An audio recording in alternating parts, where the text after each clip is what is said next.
নমস্কার বন্ধুরা, সবাই কেমন আছেন? আবার চলে এসেছি একটা ব্লগ নিয়ে। আমি যেভাবে আলু সিদ্ধ মাখাই সেটাই আজকে আমি আপনাদের সাথে শেয়ার করব। আর আপনারা তো আমার বন্ধু, আমি যাই শেয়ার করি না কেন সেটাই আপনারা পুরো ভিডিও দেখেন, তার জন্য আপনাদেরকে অসংখ্য ধন্যবাদ। আর এইভাবেই আপনারা আমার বন্ধু হয়ে পাশে থাকবেন এবং আমাকে সাপোর্ট করে যাবেন। আমি এই যে প্রথমে আলু সিদ্ধটা খুব গরম ছিল বলে চামচ দিয়ে একটু কিছুক্ষণ ভেঙে নিলাম। এবারে হাতে করে সুন্দর করে মাখিয়ে নেব। আলু সিদ্ধ যত ভালো মাখা হবে খেতে ততটাই সুস্বাদু হবে। তবে আমি তেল একটু কম দিয়ে আলু সিদ্ধটা মাখাবো। অনেকে একটু আলু সিদ্ধটা বেশি তেল দিয়ে মাখায়। আমি কিন্তু স্বাস্থ্য সচেতন, সেই জন্য দেখতে থাকুন আর আমার মতন করে একবার আলু সিদ্ধ মাখিয়ে খাবেন, দেখবেন ডাল আর আলু সিদ্ধ আর কোনো কিছুই লাগবে না।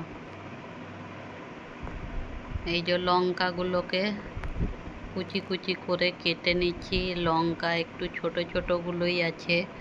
আজ কালকে হাট, আমরা তো গ্রামে থাকি, সপ্তাহে 2 দিন বাজার বসে, সেখান থেকেই কিনে আনা হয়েছিল। একটু ছোট ছোটগুলো রয়ে গেছে, সেইগুলোই একটু কেটে কেটে নিচ্ছি।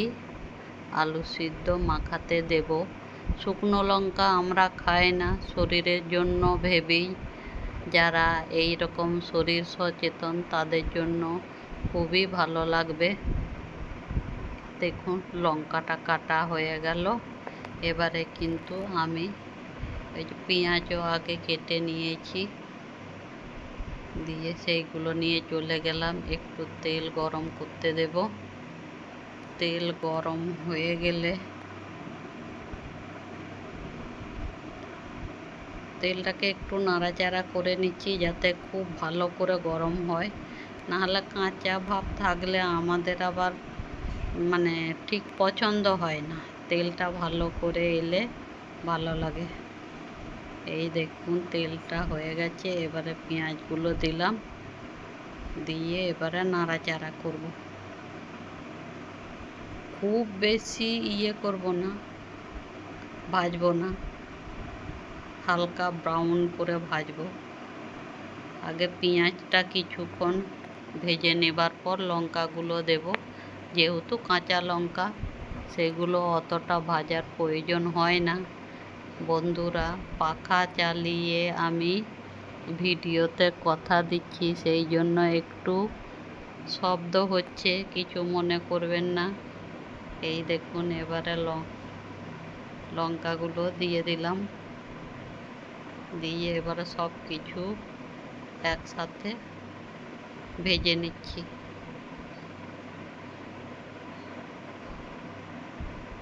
এই দেখুন ভাজা হয়ে গেছে। দেখুন খুব বেশি ভাজিনি, দেখেছেন তো, হালকা। এটা খেতে ভালো লাগবে, একেবারে কাঁচাও না আর একেবারে পুড়ে গেছে, বেশি ভাজা হয়ে গেছে রান্নার মতন অতও না।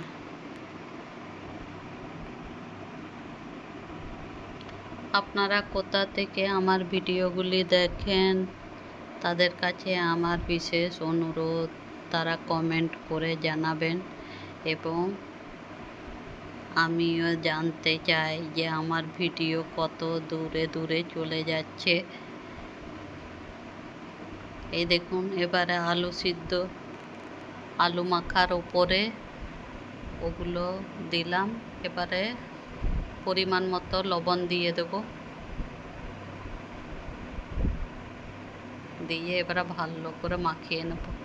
দেখলেন তো একটু তেলটা কম দিলাম, কিন্তু তেল কম দিলে কি হবে, একেবারে আলু ভর্তাটা দারুণ খেতে লাগবে বন্ধুরা, একবার আপনারা এইভাবে বানিয়ে খেয়ে দেখবেন।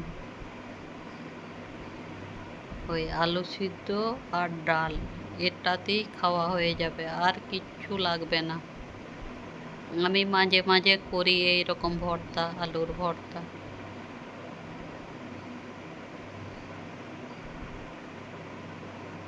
দেখুন কত সুন্দর করে মাখিয়ে নিয়েছি। এবারে আমি একটু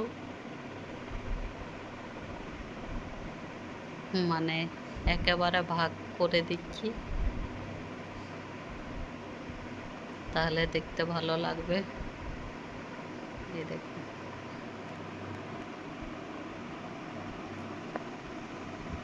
পুরো ভিডিওটা দেখবেন বন্ধুরা, বারবার অনুরোধ করছি আমাকে একটু সাপোর্ট করবেন। দেখুন, অনেকে এর ওপর তেল দেয়, আমি দিই না।